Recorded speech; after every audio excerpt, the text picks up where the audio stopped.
رب اشرح لی صدری ویسر لی امری واحلل عقدۃ من لسانی یفقہوا قولی واجعل لی وزیرا من اہلی. قرآن کا بہت ہی خوبصورت لغوی معجزے کی مثال.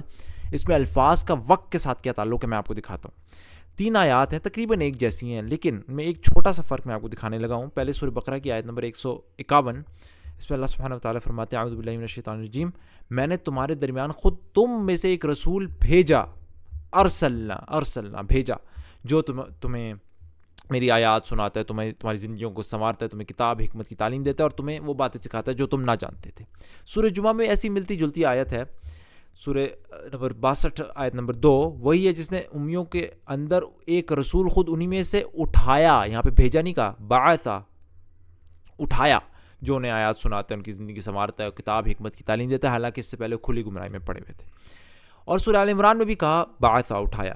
در حقیقت اہل ایمان پر تو اللہ نے بہت بڑا احسان کیا کہ ان کے درمیان خود انہی میں سے ایک پیغمبر اٹھایا, بعثا, اٹھایا, جو انہیں آیات سناتا ہے, ان کی زندگی کا سنوارتا ہے, ان کتاب اور دانائی کی تعلیم دیتا ہے, حالانکہ اس سے پہلے سری گمراہی میں تھے. اب سوال یہ ہے کہ سورہ آل عمران اور سورہ جمعہ میں کہا بعثا, اٹھایا, جبکہ سورہ بقرہ میں کہا ایک رسول بھیجا, ارسلنا.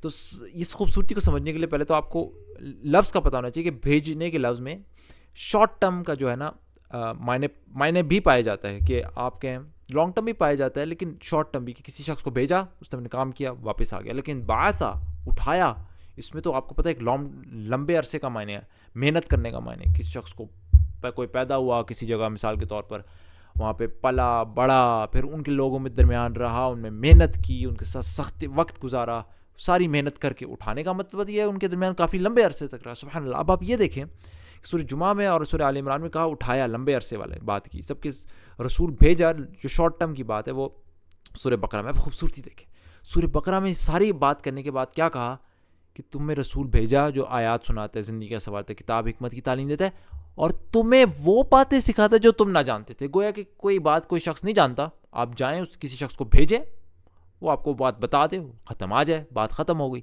لیکن سورہ جمعہ میں کیا کہا کہ تمہیں خود انہی میں سے رسول اٹھایا جو انہیں آیات سناتا ہے, زندگی سنوارتا ہے, کتاب حکمت تعلیم دیتا ہے, حالانکہ اس سے پہلے وہ کھلی گمراہی میں پڑے ہوئے تھے.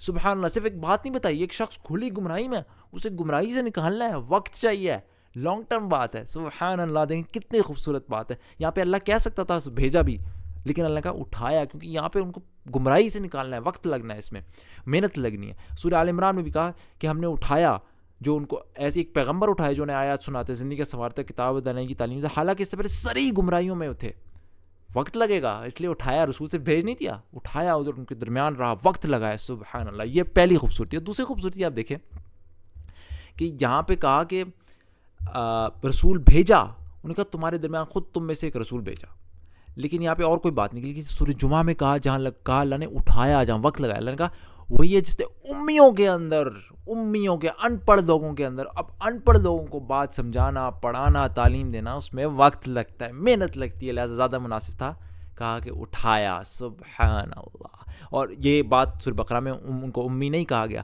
اور سورہ آل عمران میں بھی آپ دیکھیں مزید اس کی کہ در حقیقت اہل ایمان پر تو اللہ نے یہ بڑا احسان کیا ہے. اللہ تعالیٰ نے کہا اس کو احسان, سورہ بقرہ میں احسان نہیں کہا. احسان کا کیا مطلب ہے؟ جب اللہ کہے گا بھیج دیا, بھیج کے تو کوئی بھی بات بتا سکتا ہے, لیکن جب اندر کسی شخص کو رکھا, اس سے محنت کروائی, وقت لگایا, یہ احسان ہے بہت بڑا. سبحان اللہ. کوئی بھی بات جا کے بتا دے, اس کے ساتھ احسان کہنے سے زیادہ مناسب ہے کہ جب کوئی وقت لگایا, محنت کرے, تو یہ زیادہ بڑا احسان ہے. تو سبحان اللہ, یہاں پہ یہ زیادہ مناسبت رکھتا تھا ان الفاظ سے بھی کہ یہ بہت بڑا احسان ہے کہ تم میں رسول اٹھایا, صرف بھیجا نہیں, اٹھایا, اتنا بڑا احسان کیا. سبحان اللہ. کتنی خوبصورت آپ قرآن کی زبان ہے. آپ دیکھیں رسول کی جگہ آپ پہلی سورہ بقرہ میں کہہ سکتے تھے اٹھایا, کوئی فرق, غلطی تو کوئی نہ ہوتی زبان کے حساب سے. سورہ جمعہ میں کہہ سکتے تھے اٹھانے کے بجائے ارسل, بھیجا, کوئی غلطی نہ تھی. لیکن خوبصورتی اتنی ہے کہ جتنا, یعنی کہ آپ اندازہ کریں قرآن کی خوبصورتی یہ ہے کہ آپ جتنا قرآن کے اندر گہرا تفکر کریں گے, تدبر کریں گے, گہرائی میں جتنا جائیں گے, اتنی اس کی خوبصورتیاں, اس کی خوبصورت موتی باہر نکل کے آتے رہیں گے. دنیاوی کوئی کتاب انسان لکھے, کوئی انسان لکھے, وہ کوئی کتاب جتنی اس کی گہرائی میں جائیں گے اتنی اس کی غلطیاں نکلتی رہیں گی. سبحان اللہ. یہ قرآن کی خوبصورتی ہے. تو اللہ تعالیٰ ہمیں یقین ہے قرآن پر کہ اللہ کا کلام ہے. سبحانک اللہم و بحمدک, اشہد ان لا الہ الا انت, استغفرک و اتوب الیک.